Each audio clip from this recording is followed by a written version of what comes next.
Alrighty folks, today we're going to do the poor man's schnitzel. What we're basically going to do here is we're going to take some pork, we're going to beat the heck out of it, and we're going to coat it in some shake and bake.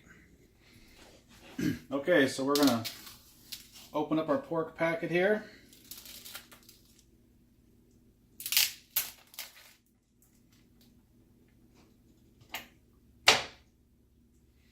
We're going to take a piece of pork. We're going to take a piece of pork. We're going to put it in there.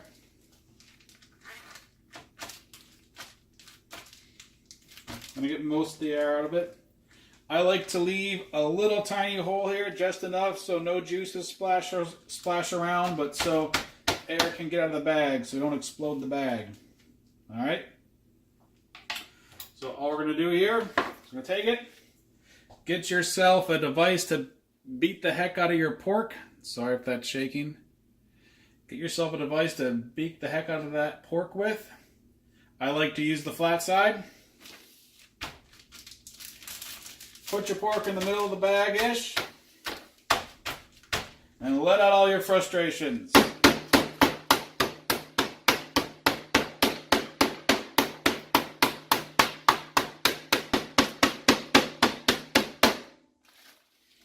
All I'm doing here is I'm beating it flat. As you can see, it's already, 3 times the size of that other piece, and it's getting a lot flatter.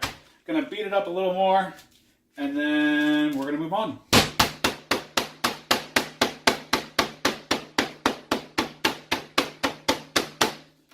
You kind of notice I'm digging into it just a little bit here.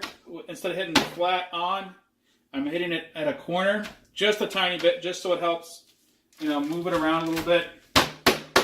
And then I follow it up with a nice flat pat.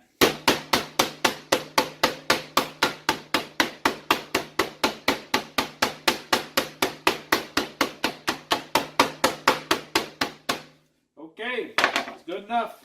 So now we got ourselves a nice flat pork chop. Gonna open the bag up.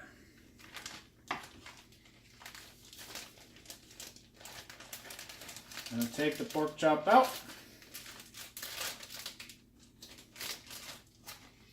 We're going to put it on a plate for now. There you go. As you can see, compared to the other one, a lot bigger, a lot flatter. That's exactly what we want to see. I'm going to do this 3 more times.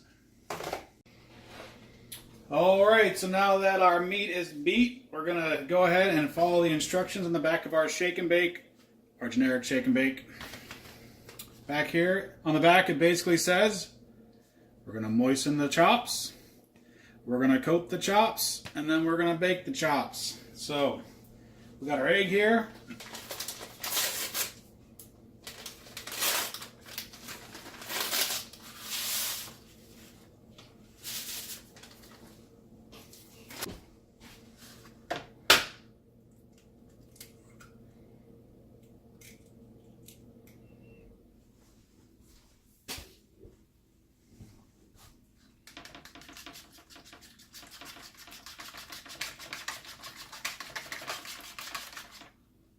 I mix this nice and good, so it's nice and broken down and watery.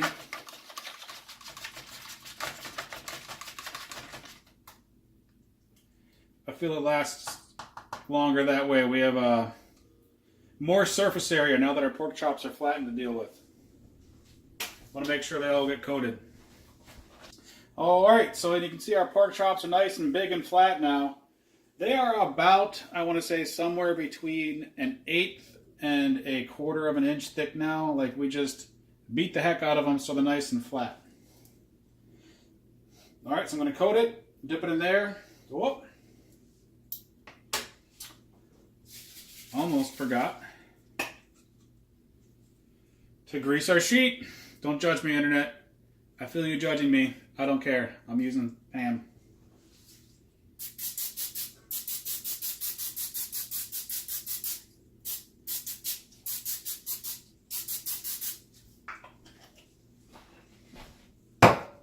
Like that technique, huh? Nobody else is going to show you that. All right. I'm just putting my pork chop in. I'm getting it nice and moist.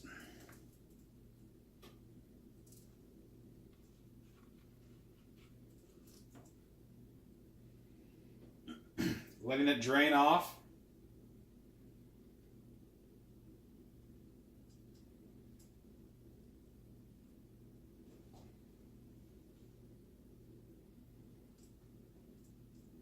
Now I'm going to dip it in.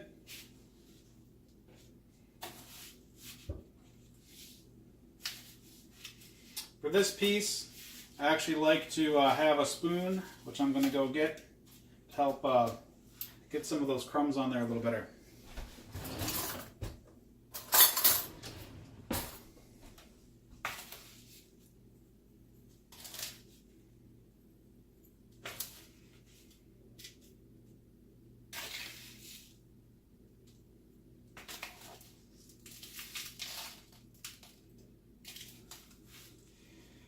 Give it one more flip.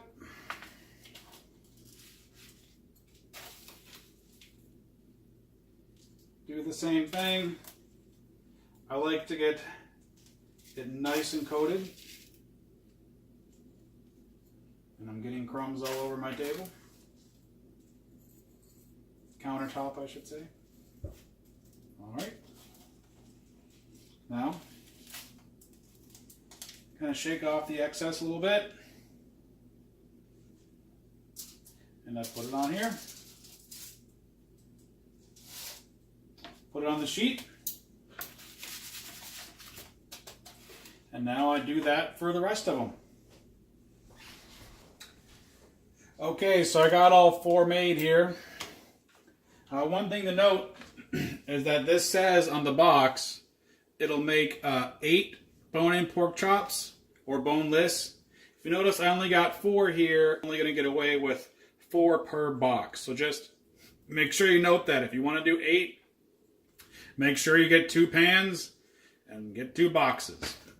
All right. Any leftover shaky stuff I got here, what I do is just kind of sprinkle it over the top. Just to kind of make, one good looking side here. I don't go crazy, but when you do it this thin, sometimes you don't get all the crevices, so I kind of just take some of it and I sprinkle it around on any parts that, look a little light. And I don't flip them or anything, just on the top side.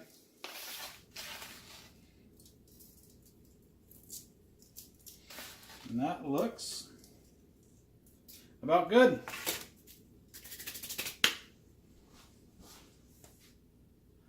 All right, so our oven is preheated. We are just going to put this stuff in, let it go for, sheet says 20 minutes, and then we're done.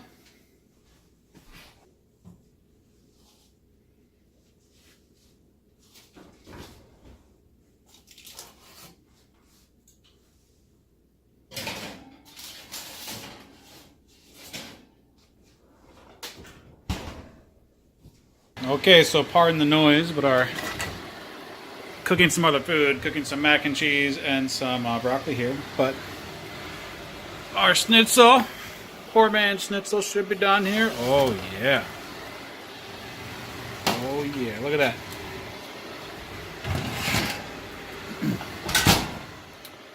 Didn't flip it, didn't do anything, just put it in 425, 20 minutes. But yeah, notice how they shrunk just a little bit.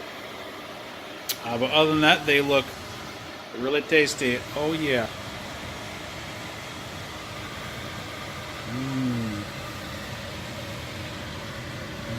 Look at that. Alright folks, so that's how you do it. Poor man schnitzel. Enjoy.